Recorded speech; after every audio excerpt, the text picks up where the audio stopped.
നമസ്കാരം. നിളയോര വിശേഷങ്ങളിലേക്ക് സ്വാഗതം. സംസ്ഥാനത്ത് 5 ദിവസം കൂടി കനത്ത മഴ തുടരും. ഇന്ന് കോഴിക്കോട്, വയനാട് ജില്ലകളിൽ റെഡ് അലർട്ട് ആയിരുന്നു. പത്തനംതിട്ട, കോട്ടയം, എറണാകുളം, ഇടുക്കി, തൃശൂർ, പാലക്കാട്, മലപ്പുറം, കണ്ണൂർ, കാസർഗോഡ് ജില്ലകളിൽ ഓറഞ്ച് അലർട്ടും പ്രഖ്യാപിച്ചിരുന്നു. കാസർഗോഡ്, കണ്ണൂർ ജില്ലകളിൽ വിദ്യാഭ്യാസ സ്ഥാപനങ്ങൾക്ക് വ്യാഴാഴ്ച അവധി പ്രഖ്യാപിച്ചു. 3 ദിവസത്തേക്ക് സംസ്ഥാനത്ത് അതീവ ജാഗ്രത വേണമെന്നും കേന്ദ്ര കാലാവസ്ഥാ നിരീക്ഷണ കേന്ദ്രം മുന്നറിയിപ്പ് നൽകി. കനത്ത മഴയിൽ ഉരുൾപൊട്ടലിനും മണ്ണിടിച്ചിലിനും സാധ്യതയുള്ളതിനാൽ മലയോര മേഖലകളിൽ അതീവ ജാഗ്രത നിലവിലുണ്ട്. ശക്തമായ തിരമാലകൾക്കും കനത്ത കാറ്റിനും സാധ്യതയുള്ളതിനാൽ തീരദേശ മേഖലയും ജാഗ്രതയിലാണ്. സുസ്ഥിര തൃത്താല മാതൃകയെ ദേശീയ തലത്തിൽ അവതരിപ്പിക്കുമെന്ന് തദ്ദേശ സ്വയംഭരണ എക്സൈസ് മന്ത്രി എം.ബി. രാജേഷ്. സംസ്ഥാനത്താകെ ഈ മാതൃക വ്യാപിക്കുന്നതിനായി ജില്ലാതലത്തിൽ ഉദ്യോഗസ്ഥരുടെ യോഗം ചേരുമെന്നും മന്ത്രി അറിയിച്ചു. സുസ്ഥിര തൃത്താലയിൽ ഉൾപ്പെടുത്തി പൂർത്തീകരിച്ച പദ്ധതികളുടെ പ്രഖ്യാപനവും ആശയവിനിമയ ശില്പശാലയും ഉദ്ഘാടനം ചെയ്യുകയായിരുന്നു മന്ത്രി. തൃത്താലയുടെ പ്രശ്നം ഞങ്ങൾ ആദ്യം ചർച്ച ചെയ്തപ്പോൾ തന്നെ കണ്ടു. പെയ്യുന്ന മഴ നേരെ ഒഴുകി ഭാരതപ്പുഴയിലേക്ക് പോവാണ്, ഭൂമിയിലേക്ക് ഇറങ്ങുന്നില്ല. തൃത്താലയുടെ ടോപ്പോഗ്രഫിയുടെ പ്രത്യേകത കൊണ്ടാണ്. അതുകൊണ്ട് ഭൂമിയിൽ വെള്ളം താഴേക്ക് ഇറങ്ങണം. അങ്ങനെയാണ് 107 കാർഷിക കുളങ്ങൾ ഉണ്ടാക്കിയത്. ഒരു വാർഡിൽ 1 എന്നുള്ള ലക്ഷ്യത്തിൽ എത്തിയിട്ടില്ല, പക്ഷെ 107 നമുക്ക് ഉണ്ടാക്കാൻ കഴിഞ്ഞു. 107 കാർഷിക കുളം. അപ്പൊ ഈ 5 കോടി ലിറ്റർ എന്നൊക്കെ പറഞ്ഞ് വെറുതെ അടിയടിക്കുന്നതല്ല, കണക്കുണ്ട്. ഇത്ര നീളം, ഇത്ര വീതി, ഇത്ര ആഴം, ഒരു കുളത്തിൽ സംഭരിക്കാവുന്ന വെള്ളം എത്ര, അങ്ങനെ കണക്കാക്കിയിട്ടാണ് ഈ പറയുന്നത്. അത് 1 കോടിയിലധികം ലിറ്റർ വെള്ളം അങ്ങനെ വന്നു. കൃത്യം ഓരോന്നിന്റെയും വിശദമായിട്ടുള്ള കണക്കുണ്ട്. പിന്നെ 63 പൊതുകുളങ്ങൾ നവീകരിച്ചെടുത്തു. നമ്മൾ പറഞ്ഞില്ലേ ചില കുളങ്ങളുടെയൊക്കെ പേര്. 63 പൊതുകുളങ്ങൾ നവീകരിച്ചെടുത്തു.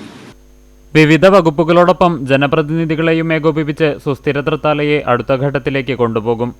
പദ്ധതിയെ കൂടുതൽ ജനകീയമാക്കുന്നതിലൂടെ 4 ഇരട്ടി വികസനം മണ്ഡലത്തിൽ സാധ്യമാക്കാൻ കഴിയുമെന്നും മന്ത്രി പറഞ്ഞു. സുസ്ഥിര തൃത്താലയുടെ ഭാഗമായി നിരവധി കർഷകരെ വാർത്തെടുക്കുവാൻ കഴിഞ്ഞത് അഭിമാനകരമായ നേട്ടമാണെന്നും മന്ത്രി കൂട്ടിച്ചേർത്തു. സൗരോർജ്ജ ഉൽപ്പാദനത്തിൽ ജില്ലയിൽ നേട്ടം കൈവരിക്കുന്ന ആദ്യ മണ്ഡലമായി തൃത്താലയെ മാറ്റുമെന്നും മന്ത്രി പറഞ്ഞു. സുസ്ഥിര തൃത്താല പദ്ധതിക്ക് നേതൃത്വം നൽകിയ വിവിധ വകുപ്പുകളെ മന്ത്രി ചടങ്ങിൽ അഭിനന്ദിച്ചു. ഇൻഫർമേഷൻ ആൻഡ് പബ്ലിക് റിലേഷൻസ് വകുപ്പ് തയ്യാറാക്കിയ സുസ്ഥിര തൃത്താല വികസന വീഡിയോ മന്ത്രി പ്രകാശനം ചെയ്തു. പരുതൂർ പള്ളിപ്പുറം സർവീസ് സഹകരണ ബാങ്ക് ഹാളിൽ നടന്ന ചടങ്ങിൽ ജില്ലാ പഞ്ചായത്ത് പ്രസിഡന്റ് കെ ബിനുമോൾ അധ്യക്ഷയായി. Kila director general A Nizamuddin report അവതരിപ്പിച്ചു. Thrithala block panchayat president V P Rajeena വിശിഷ്ടാതിഥിയായി. പഞ്ചായത്ത് പ്രസിഡന്റുമാരായ APM. Sakkariya, V Balachandran, T Suhara, Vijesh Kuttan, TK. Jaya, P Balan, Sharafuddin Kalathil, K Muhammad, ജില്ലാ പഞ്ചായത്ത് അംഗങ്ങളായ ഷാനിബ ടീച്ചർ, കമ്മുക്കുട്ടി എടത്തോൾ, മറ്റ് ജനപ്രതിനിധികൾ, വിവിധ വകുപ്പുദ്യോഗസ്ഥർ തുടങ്ങിയവർ പങ്കെടുത്തു. നവകേരളം കർമ്മ പദ്ധതി ജില്ലാ കോർഡിനേറ്റർ പി സൈദലവി സ്വാഗതവും DPO ജയചന്ദ്രൻ നന്ദിയും പറഞ്ഞു. വിവിധ വകുപ്പുകൾ കഴിഞ്ഞ വർഷങ്ങളിൽ നടപ്പിലാക്കിയ പരിപാടികളുടെയും ഭാവി പ്രവർത്തനങ്ങളുടെയും അവതരണങ്ങൾ നടത്തി. പട്ടാമ്പി മണ്ഡലത്തിൽ കാലവർഷക്കെടുതികളുമായി ബന്ധപ്പെട്ട് മുഹമ്മദ് മൂസിൻ MLA അധ്യക്ഷതയിൽ യോഗം ചേർന്നു. കാലവർഷവുമായി ബന്ധപ്പെട്ട വിഷയങ്ങളിൽ അടിയന്തര ഇടപെടലുകൾ നടത്താൻ ബന്ധപ്പെട്ട വകുപ്പുകൾ നിർദ്ദേശം നൽകി. താലൂക്ക് ഓഫീസിൽ കൺട്രോൾ റൂമും തുടങ്ങി. പട്ടാമ്പി നിയോജകമണ്ഡലത്തിലെ കാലവർഷക്കെടുതികൾ വിലയിരുത്തുവാനും കൂടുതൽ കാര്യക്ഷമമായ പ്രവർത്തനങ്ങൾ നടപ്പാക്കുന്നതുമായി ബന്ധപ്പെട്ടായിരുന്നു മുഹമ്മദ് മൂസിൻ MLA അധ്യക്ഷതയിൽ യോഗം ചേർന്നത്. കാലവർഷക്കെടുതികൾ നേരിടാൻ ആവശ്യമായ മുൻകരുതലുകൾ എടുക്കാനും ജാഗ്രത തുടരാനും യോഗത്തിൽ നിർദ്ദേശം നൽകി.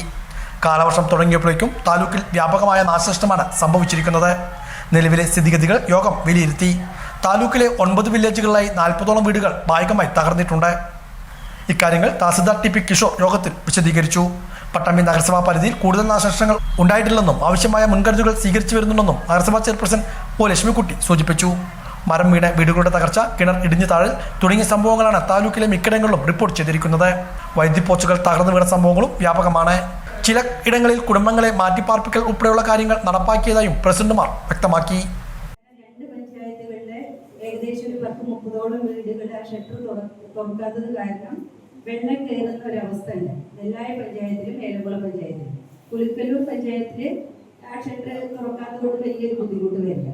അതേപോലെ തന്നെ ഞങ്ങൾ ആ മഴ വന്നു, ആ മഴ ഉണ്ടായ ദിവസം തന്നെ അവിടെ പ്രത്യേകിച്ച് എൻ്റെ വാർഡിൽ പുറമത്ര പ്രദേശത്ത് ഒരു 14ഓളം വീടുകളാണ്. വീടുകളുടെ മുകളിലേക്ക് മരം പൊട്ടി വീണ് പുഴങ്ങി വീണിട്ട് ഭാഗികമായിട്ടും അതേപോലെ 3 വീടുകൾ താമസിക്കാൻ പറ്റാത്ത അവസ്ഥയിൽ സ്വകാര്യ വ്യക്തികളുടെ സ്ഥലത്ത് നിൽക്കുന്നതും പൊതുസ്ഥലത്ത് നിൽക്കുന്നതുമായ അപകടാവസ്ഥയിലുള്ള മരങ്ങൾ മുറിച്ചു നീക്കാനുള്ള നടപടികൾ വേണമെന്ന് യോഗത്തിൽ ആവശ്യമുയർന്നു. അതുവരെ ആളുകളോട് പറയും, അതുവരെ തൊട്ട വീട്ടിലെ ആള് പരാതിയായിട്ട് പഞ്ചായത്തിൽ വരും, ഈ മരം വെട്ടിമാറ്റണം എന്ന് പറഞ്ഞിട്ട് അതുവരെ അവര് വെട്ടിമാറ്റില്ല. എന്തെങ്കിലും വന്നു കഴിഞ്ഞാല് അപ്പൊ അവരത് വെട്ടിമാറ്റുമ്പോഴേക്കും ഈ അടുത്ത വീടിന് എന്തെങ്കിലും വലിയ അപകടം പറ്റിയിട്ടുണ്ടാവും. അങ്ങനത്തെ വിഷയങ്ങൾ മാത്രമാണ് ഇപ്പൊ.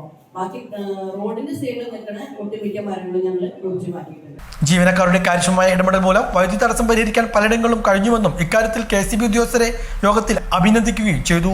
മരങ്ങൾ മുറിച്ചു മാറ്റുന്നതിനായി ട്രീ കമ്മിറ്റി വിളിച്ചു ചേർത്ത ശേഷം ഗ്രാമപഞ്ചായത്ത് പ്രസിഡന്റുമാർക്ക് ആവശ്യമായ നടപടികൾ സ്വീകരിക്കാമെന്ന് MLA യോഗത്തിൽ അറിയിച്ചു. വലിയ രീതിയിൽ ആളപായമൊന്നും ഇല്ലെങ്കിലും നമ്മൾ ഇനിയുള്ള ദിവസങ്ങളിൽ കരുതിയിരിക്കേണ്ടതുണ്ട്. മഴ പെയ്യുന്നതിന്റെ അളവും വളരെ കൂടുതലാണ്, കാറ്റിന്റെ വേഗതയും വളരെ കൂടുതലാണ്. ഇന്നിപ്പോ നമുക്ക് ഓറഞ്ച് അലേർട്ടാണ് ഉള്ളത്, റെഡ് അലേർട്ട് ഉണ്ടായിരുന്ന ദിവസങ്ങളുണ്ട്. അപ്പൊ ഏത് നിമിഷവും പെരുമഴ പെയ്യുകയും നല്ല കാറ്റുണ്ടാവുകയും ചെയ്യുമെന്നതിൽ യാതൊരു സംശയമില്ല. അപ്പൊ ഇതുവരെയുള്ള കാര്യങ്ങൾ കൊപ്പത്തെ കോറി പ്രവർത്തിക്കാനുള്ള നടപടികൾ നടക്കുന്നതായി ബന്ധപ്പെട്ടുള്ള ആശങ്കകളാണ് പഞ്ചായത്ത് പ്രസിഡന്റ് T ഉണ്ണികൃഷ്ണൻ യോഗത്തിൽ പങ്കുവച്ചത്.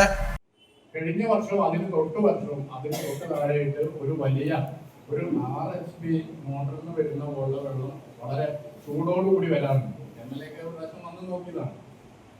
അപ്പൊ നമ്മൾ ആളുകളേക്ക് എന്തായാലും മാറ്റി പാർപ്പിക്കുന്നതാണ്. ഇതേ സ്ഥലത്ത് തന്നെയാണ് ഇപ്പോൾ ഈ കരിങ്കൽ കോറിക്ക് ഏർപ്പെടാൻ അനുമതി കൊടുത്തു നിൽക്കുന്നത്. ഏറ്റവും വലിയ ഭീഷണിയാണ്. ഇപ്പൊ അത് ജിയോളജി വകുപ്പിന്റെ കയ്യിലിരിക്കുകയാണ്.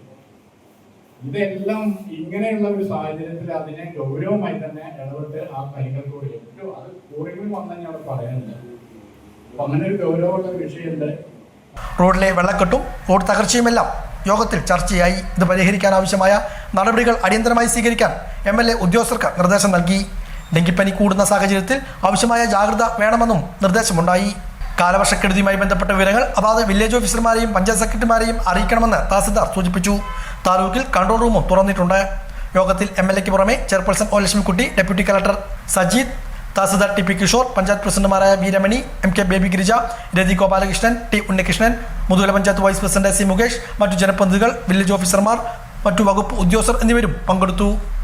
ചെറുകിട വ്യവസായ association Pattambi taluk general body യോഗം പട്ടാമ്പി പിഷാരടി ഹാളിൽ നടന്നു. മുഹമ്മദ് മോസിൻ MLA യോഗം ഉദ്ഘാടനം ചെയ്തു. കേരള സംസ്ഥാന ചെറുകിട വ്യവസായ അസോസിയേഷന്റെ പട്ടാമ്പി താലൂക്ക് ജനറൽ ബോഡി യോഗവും പുതിയ ഭരണസമിതി തെരഞ്ഞെടുപ്പ് യോഗവുമാണ് പട്ടാമ്പി പിഷാരടി ഹാളിൽ വെച്ച് നടത്തിയത്. മുഹമ്മദ് മോസിൻ MLA യോഗം ഉദ്ഘാടനം ചെയ്തു. വ്യവസായ സൗഹാർദ്ദ അന്തരീക്ഷമാണ് ഇന്ന് സംസ്ഥാനത്ത് നിലനിൽക്കുന്നതെന്ന് ഉദ്ഘാടന പ്രസംഗത്തിൽ മുഹമ്മദ് മോസിൻ MLA സൂചിപ്പിച്ചു. ഏറ്റവും അടിസ്ഥാനപരമായി നമ്മുടെ കേരളത്തിൽ വ്യവസായ മേഖലയിലുള്ള അടിസ്ഥാനപരമായ പ്രശ്നങ്ങൾ എന്ന് പറയുമ്പോൾ പലരും പല സർക്കാർ ഉദ്യോഗസ്ഥരെ കുറിച്ച്, ഡിപ്പാർട്ട്മെന്റിനെ കുറിച്ച്, മറ്റു രാഷ്ട്രീയക്കാരെ കുറിച്ച്, ജനപ്രതിനിധികളെ കുറിച്ച്, അതല്ലെങ്കിൽ ടാക്സുമായി ബന്ധപ്പെട്ട കാര്യങ്ങളെ കുറിച്ചൊക്കെ പറയും.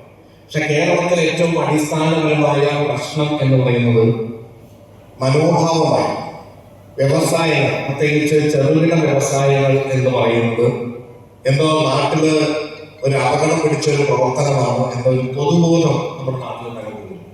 അതുകൊണ്ട് തന്നെ എന്തൊരു വ്യവസായം ആരംഭിച്ചാലും ആ വ്യവസായങ്ങൾക്കെതിരെ സമരം ചെയ്യുക, സംഘടിക്കുക, അത് കാരണമുള്ളതും ഉണ്ടാവാം, കാരണമില്ലാത്തതും ഉണ്ടാവാം. അങ്ങനെ ഒരു മനോഭാവം ഉണ്ടായിരുന്നു. ഉദ്യോഗസ്ഥരെ സംബന്ധിച്ചിടത്തോളം ഒരു വ്യവസായം തുടങ്ങുക എന്ന് പറയുമ്പോൾ എന്തോ ഒരുപാട് കോടിക്കണക്കിന് രൂപ കൊണ്ടുവന്ന് വേറെ എന്തൊക്കെയോ ഒരു നിയമപരമല്ലാത്ത കാര്യം ചെയ്യുക എന്നൊരു ആറ്റിറ്റ്യൂഡ് നിലനിന്നിരുന്നു. ആ മനോഭാവം അങ്ങനെ എല്ലാ മേഖലയിലും അത്തരത്തിലുള്ള ഒരു ആറ്റിറ്റ്യൂഡാണ് ഉണ്ടാകുന്നത്. അതുകൊണ്ടാണ് കേരളം വ്യവസായ മേഖലയിൽ വളരെ വളരെ പിന്നോട്ട് പോയിരുന്ന വ്യവസായ സൗഹൃദമല്ലാത്തൊരു നാടാണ് എന്ന് നേരത്തെ കേരളത്തെ കുറിച്ച് പറഞ്ഞിരുന്നു. ആ മനോഭാവം മാറ്റാനുള്ള ശ്രമങ്ങളാണ് ഈ കഴിഞ്ഞ കുറെ നാളുകളായിട്ട് ഉണ്ടായിട്ടുള്ളത്. നമ്മൾ വളരെ വേഗത്തിൽ ഈസ് ഓഫ് ഡൂയിങ് ബിസിനസിന് വേണ്ടിയിട്ടുള്ള പ്രവർത്തനങ്ങളുടെ ഭാഗമായി K-Shift എന്ന് പറയുന്ന സോഫ്റ്റ്വെയർ മാറ്റി, അതുപോലെ തന്നെ പഞ്ചായത്തി രാജ് മുനിസിപ്പൽ ആക്ടിലെല്ലാം നിയമനിർമ്മാണം നടത്തി. അതിനുശേഷം വലിയ രീതിയിലുള്ള മാറ്റം പ്രതീക്ഷിച്ചു. താലൂക്ക് പ്രസിഡന്റ് മൊഹിനുദ്ദീൻ അധ്യക്ഷനായിരുന്നു. മുൻ ജില്ലാ പ്രസിഡന്റ് മമ്മു മുഖ്യപ്രഭാഷണം നടത്തി. ജില്ലാ പ്രസിഡന്റ് ദേവദാസ്, ദാമോദർ അവണ്ണൂർ, സുനിൽ ജോസഫ്, കമ്മുകുട്ടി എടത്തോൾ, നിസാർ, ആദംകുട്ടി തുടങ്ങിയവരും പങ്കെടുത്ത് സംസാരിച്ചു. തുടർന്ന് ബോധവൽക്കരണ ക്ലാസും ഉണ്ടായിരുന്നു. VS Suhail, K Raveendran, K Muhammad Mustafa, PT Anilkumar, R Dhanush എന്നിവർ നേതൃത്വം നൽകി. പട്ടാമ്പി കീഴായൂർ ആനങ്ങാട് കുളത്തിൽ മീനുകൾ കൂട്ടത്തോടെ ചത്തുപൊങ്ങിയത് ആശങ്കയ്ക്കിടയാക്കി. കുളത്തിലെ വെള്ളം പരിശോധനയ്ക്ക് അയച്ചു. പട്ടാമ്പി കീഴായൂരുള്ള ആനങ്ങാട്ടുകുളത്തിൽ മീനുകൾ ചത്തുപൊങ്ങാൻ തുടങ്ങിയത് പ്രദേശവാസികളെ ആശങ്കയിലാഴ്ത്തി. കഴിഞ്ഞ കുറച്ച് ദിവസങ്ങളായാണ് മീനുകൾ ചത്തുപൊങ്ങുന്നത് ജനങ്ങളുടെ ശ്രദ്ധയിൽപ്പെട്ടത്. തുടർന്ന് നടത്തിയ പരിശോധനയിൽ വ്യാപകമായി മീനുകൾ ചാവുന്നത് കണ്ടെത്തി. അതിൽ കട്ട്ല, പരലുകൾ ഐറ്റംസ് ഒക്കെയാണ് അതിൽ ചത്ത് കൂടുതൽ കിടക്കുന്നത്. ഒരു 1.5 കിലോ 2 കിലോന്റെ 3 കിലോ തൂക്കലൊക്കെ ഉണ്ട്. അത് ഏകദേശം ഒരു ഇതിന് മീറ്റർ ഏകദേശം 1.5 കൊല്ലം 2 കൊല്ലമായി കാണും.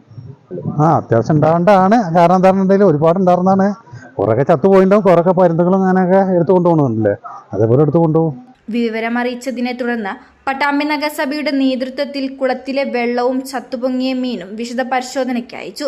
ചത്തുപൊങ്ങിയ മീനുകൾ നീക്കം ചെയ്യാൻ തുടങ്ങി. സംഭവത്തെ തുടർന്ന് പരിശോധന ഫലം വരുന്നതുവരെ കുളത്തിലെ വെള്ളം ഉപയോഗിക്കുന്നതിനും കുളിക്കുന്നതിനും മറ്റും താൽക്കാലികമായി നിരോധനം ഏർപ്പെടുത്തി. പ്രധാനപ്പെട്ട കുളങ്ങളിലൊന്നാണ് ആനങ്ങാട്ടുകുളം. ആനങ്ങാട്ടുകുളത്തിൽ നമ്മൾ വർഷങ്ങൾ ആയിട്ട് ഇവിടെ മീൻ ഫിഷറീസിൻ്റെ കീഴിൽ നമ്മളിവിടെ നിക്ഷേപിക്കാറുണ്ട്. അപ്പോൾ അതിൽ ഇപ്രാവശ്യം നമ്മൾ വെള്ളം കൂടിയ സമയത്ത് മീനുകൾ ചത്തുപൊങ്ങുന്ന ഒരു അവസ്ഥ ഉണ്ടായിട്ടുണ്ട്. എന്താ കാരണം എന്ന് മനസ്സിലായിട്ടില്ല. വെള്ളം പരിശോധിക്കുന്നത് നമ്മൾ സ്വകാര്യ ലാബിൽ ഇപ്പോൾ പരിശോധിക്കാനുള്ള ടെസ്റ്റിനുള്ള സാമ്പിൾ കൊടുത്തിട്ടുണ്ട്. കൂടാതെ ഫിഷറീസിൻ്റെ ഭാഗത്തു നിന്ന് അവർ വന്നിട്ട് ഇന്ന് ജലം പരിശോധിക്കാനുള്ള സൗകര്യം ഏർപ്പെടുത്തിയിട്ടുണ്ട്. ഇത് പരിസരവാസികൾ പറയുന്നത് ഇതിൽ എന്തെങ്കിലും കലക്കിയതോ അല്ലെങ്കിൽ എന്തെങ്കിലും വിഷാംശം സംഭവിച്ചത് കൊണ്ടായിരിക്കാം ഇങ്ങനെ ചത്തു പൊങ്ങുന്നത് എന്നുള്ളതാണ് മനസ്സിലാക്കുന്നത് എന്നാണ് അവർ പറയുന്നത്. ജനങ്ങളോട് ജാഗ്രതാ നിർദ്ദേശം കൊടുത്തിട്ടുണ്ട്. കുളത്തിൽ ഇറങ്ങരുത് എന്നുള്ളത് എന്തുകൊണ്ടാണെന്ന് നമുക്ക് മനസ്സിലാക്കാൻ സാധിച്ചില്ല. ഈ ജലപരിശോധന റിപ്പോർട്ട് കിട്ടിയതിന് ശേഷമാണ് അത് കൃത്യമായി മനസ്സിലാക്കാൻ സാധിക്കുള്ളൂ. മത്സ്യസമൃദ്ധി പദ്ധതി വഴി മത്സ്യകൃഷിക്കായി നിക്ഷേപിച്ച മീനുകളാണ് കൂട്ടത്തോടെ ചത്തുപൊങ്ങിയത്. 3 കിലോ തൂക്കം വരുന്ന മീനുകളടക്കം ചത്തുപൊങ്ങി. വിശദ പരിശോധനയ്ക്ക് ശേഷം ആരോഗ്യ വിഭാഗത്തിന്റെയും ഫിഷറീസ് ഉദ്യോഗസ്ഥരുടെയും നിർദ്ദേശം ഉൾക്കൊണ്ട് പ്രശ്നത്തിന് പരിഹാരം കാണുമെന്നും നഗരസഭാ അധികൃതർ അറിയിച്ചു. പട്ടാമ്പി നഗരസഭയിലെ ഏറ്റവും പ്രധാനപ്പെട്ട ജലസ്രോതസ്സാണ് ആനങ്ങാട്ടുകുളം. നിരവധി ആളുകൾക്ക് കുളിക്കാനും അതുപോലെ കുടിവെള്ളവുമായി ബന്ധപ്പെട്ട് ഈ പ്രദേശത്തെ മുഴുവൻ ഭൂഗർഭജല സംവിധാനത്തെയൊക്കെ നിലനിർത്തുന്നത് ഈ കുളമാണ്. അതുകൊണ്ട് ജനങ്ങളുടെ ജീവിതമായിട്ട് ഏറ്റവും ബന്ധപ്പെട്ട് നിൽക്കുന്ന ഈ കുളത്തിൽ കഴിഞ്ഞ ദിവസം പെട്ടെന്ന് ധാരാളം മീനുകൾ ചത്തുപൊങ്ങുന്നൊരവസ്ഥ ഉണ്ടായി. ഇന്നിപ്പോൾ നഗരസഭയുടെ നേതൃത്വത്തിൽ ആളുകളെ പ്രത്യേകം ഏർപ്പാട് ചെയ്തുകൊണ്ട് ഈ ചത്തുപൊന്തിയ മീനുകളെ മുഴുവൻ കരയ്ക്ക് അടുപ്പിച്ച് നശിപ്പിക്കാനുള്ള ശ്രമം നടത്തുകയാണ്. പക്ഷേ ഇത് എന്തുകൊണ്ടാണ് സംഭവിച്ചത് എന്നതിനെ സംബന്ധിച്ച് വിശദമായൊരു പരിശോധന ആവശ്യമാണ്. ലാബിൽ ഈ വെള്ളം ടെസ്റ്റ് ചെയ്യാനും അതുപോലെ ചത്ത മീനുകളുടെ അവശിഷ്ടങ്ങൾ പരിശോധിക്കാനൊക്കെയുള്ള സൗകര്യങ്ങൾ നഗരസഭ ഏർപ്പാടാക്കുന്നുണ്ട്. എന്തെങ്കിലും രാസ വസ്തുക്കൾ കലർത്തി ബോധപൂർവം ഇത് ചെയ്തതാണോ അതോ ഏതെങ്കിലും തരത്തിലുള്ള പ്രകൃതിയിൽ വന്നിട്ടുള്ള വ്യതിയാനം കൊണ്ട് സംഭവിച്ചതാണോ എന്നൊക്കെ നമുക്ക് പിന്നീടുള്ള പരിശോധനയിലെ മനസ്സിലാവുള്ളൂ. ദുൽഹജ്ജ് മാസപ്പിറവി ദൃശ്യമായില്ല. കേരളത്തിൽ ബലി പെരുന്നാൾ ജൂൺ 7 ബുധനാഴ്ച ആഘോഷിക്കും. മെയ് 27 ചൊവ്വാഴ്ച മാസപ്പിറവി ദൃശ്യമാകാത്തതിനെ തുടർന്ന് ദുൽഖദ് മാസം 30 പൂർത്തിയാക്കി മെയ് 29 വ്യാഴാഴ്ച ദുൽഹിജ 1 ആയിരിക്കുമെന്ന് വിവിധ ഖാസിമാർ അറിയിച്ചു. ഇതുപ്രകാരം അറഫ ദിനം ജൂൺ 6 വെള്ളിയാഴ്ചയായിരിക്കും. അതേസമയം സൗദിയിൽ 27 മാസപ്പിറവി ദൃശ്യമായതിന്റെ അടിസ്ഥാനത്തിൽ ദുൽഖദ് മാസം പൂർത്തിയാക്കി മെയ് 28 ദുൽഹിജ മാസം 1 സൗദി സുപ്രീം കോടതി അറിയിച്ചു. ഇതുപ്രകാരം ഹജ്ജിന്റെ പ്രധാന ചടങ്ങായ അറഫ സംഗമം ജൂൺ 5 വ്യാഴാഴ്ചയും ബലിപ്പെരുന്നാൾ ജൂൺ 6 വെള്ളിയാഴ്ചയുമായിരിക്കും. ഹജ്ജിന്റെ പ്രധാന ചടങ്ങുകൾക്ക് തുടക്കം കുറിക്കാനായി ജൂൺ 3 ചൊവ്വാഴ്ച ലോകത്തിന്റെ നാനാദിക്കിൽ നിന്നെത്തിയ ഹാജിമാർ മക്കയിൽ നിന്നും പരിസര പ്രദേശത്തു നിന്നും മിനായിലേക്ക് നീങ്ങും. ജൂൺ 4 ബുധനാഴ്ച മിനായിൽ തങ്ങി പ്രാർത്ഥനയിൽ മുഴുകുന്ന ഹാജിമാർ ജൂൺ 5 വ്യാഴാഴ്ച അറഫയിലെത്തി സംഗമത്തിൽ പങ്കെടുക്കും. വ്യാഴാഴ്ച സന്ധ്യയോടെ അറഫയിൽ നിന്നും മുസ്ദലിഫയിൽ എത്തി രാപ്പാർക്കുന്ന ഹാജിമാർ വെള്ളിയാഴ്ച പെരുന്നാൾ ദിനത്തിൽ മിനായിൽ തിരിച്ചെത്തി കല്ലേറ് കർമ്മമടക്കമുള്ള ചടങ്ങുകൾ നിർവഹിക്കും. തുടർന്നുള്ള ദിവസങ്ങളിൽ മിനായിൽ ചടങ്ങുകൾ തുടരുന്ന ഹാജിമാർ ഹജ്ജ് കർമ്മത്തിലെ മിനായിലെ ചടങ്ങുകൾ പൂർത്തിയാക്കിയാണ് മക്കയിലേക്ക് തിരികെ വരിക. കേരളത്തിൽ നിന്ന് സംസ്ഥാന ഹജ്ജ് കമ്മിറ്റിക്ക് കീഴിലുള്ള ആദ്യ ഹജ്ജ് വിമാനം മെയ് 10 172 യാത്രക്കാരുമായി കരിപ്പൂരിൽ നിന്ന് യാത്ര പോയിരുന്നു. 17,883 പേരാണ് ഈ വർഷം സംസ്ഥാന ഹജ്ജ് കമ്മിറ്റി മുഖേന പോകുന്നത്. ജൂൺ 22 മുതൽ ഹാജിമാർ തിരിച്ചുവരവ് തുടങ്ങും. ഡ്രൈവിംഗ് സ്കൂൾ മേഖലയെ സർക്കാർ സംരക്ഷിക്കണമെന്നാവശ്യപ്പെട്ട് all Kerala driving school workers union CATUവിന്റെ സമരം സംഘടിപ്പിച്ചു. പട്ടാമ്പി ജോയിന്റ് RT ഓഫീസിന് മുന്നിൽ നടന്ന ധർണ കെ ബാബു MLA ഉദ്ഘാടനം ചെയ്തു. ഡ്രൈവിംഗ് സ്കൂൾ മേഖലയെ സർക്കാർ സംരക്ഷിക്കണമെന്നുൾപ്പെടെയുള്ള ആവശ്യങ്ങൾ ഉന്നയിച്ചുകൊണ്ടാണ് all Kerala driving school workers union CITU Palakkad ജില്ലാ കമ്മിറ്റിയുടെ നേതൃത്വത്തിൽ പട്ടാമ്പി ജോയിന്റ് RTO ഓഫീസിന് മുന്നിൽ ധർണ നടത്തിയത്. Nenmara MLA K. ബാബു ധർണ ഉദ്ഘാടനം ചെയ്തു. 70,000-ഓളം വരുന്ന ജീവനക്കാരും സർക്കാരിൻ്റെ ഒരു മുതൽ മുടക്കുമില്ലാതെ ഒരു ഉപജീവന മാർഗം എന്ന നിലയിൽ, ഒരു തൊഴിൽ സംരംഭം എന്ന നിലയിൽ നാളെ തൊഴിൽ അന്വേഷിക്കുന്ന ചെറുപ്പക്കാർക്കാവട്ടെ, അവനവൻ്റെ വീട്ടിലൊരു വാഹനം വാങ്ങിച്ചു കഴിഞ്ഞാൽ ഓടിക്കണമെങ്കിൽ ലൈസൻസ് എടുക്കണം എന്ന് ആഗ്രഹിക്കുന്ന ഏതൊരു മനുഷ്യനും യാതൊരു വിധത്തിലുള്ള നിബന്ധനയോ നിർബന്ധമോ ഇല്ലാതെ തന്നെ നേരിട്ട് വരാനും, അവർക്ക് ലൈസൻസ് എടുത്തു കൊടുക്കുക എന്ന ലേണിംഗ് ലൈസൻസും പിന്നീട് ലൈസൻസ് എടുത്തു കൊടുക്കുക എന്ന ഒരു അധ്യാപകൻ്റെ, ഒരു പരിശീലകൻ്റെ പ്രവർത്തനം നടത്തി അതിൽ നിന്നുള്ളൊരു വരുമാനം കൊണ്ട് കുടുംബം ജീവിക്കുന്നവരാണ് ഡ്രൈവിംഗ് സ്കൂൾ മേഖലയിലുള്ള തൊഴിലാളി. സംസ്ഥാന സെക്രട്ടറിയും പട്ടാമ്പി മേഖലാ പ്രസിഡന്റുമായ CS രവി, സെക്രട്ടറി കൃഷ്ണദാസ്, റോഷൻ, ശശികുമാർ തുടങ്ങിയവർ പങ്കെടുത്ത് സംസാരിച്ചു. കപ്പൂർ ബ്ലോക്ക് കോൺഗ്രസ് കമ്മിറ്റിയുടെ നേതൃത്വത്തിൽ നെഹ്റു അനുസ്മരണം നടത്തി. അനുസ്മരണ പരിപാടിയുടെ ഭാഗമായി ആധുനിക ഇന്ത്യയിൽ നെഹ്റുവിന്റെ പ്രസക്തി എന്ന വിഷയത്തിൽ സെമിനാർ നടന്നു. KPCC നിർവാഹക സമിതി അംഗം CV ബാലചന്ദ്രൻ ഉദ്ഘാടനം ചെയ്തു. Block Congress committee president Rasheed Kozhikkara അധ്യക്ഷനായി. ചടങ്ങിൽ DCC general secretary P. Madhavadas, P. Ibrahimkutty master, Murali Moothattu, TP Manikandan, Pradeep Cheruvassery, KPM Shareef, P. Rajeev, EV Moythunni തുടങ്ങിയവർ പങ്കെടുത്തു. ഇതോടെ നിലയോര വിശേഷങ്ങൾ സമാപിക്കുന്നു. നമസ്കാരം.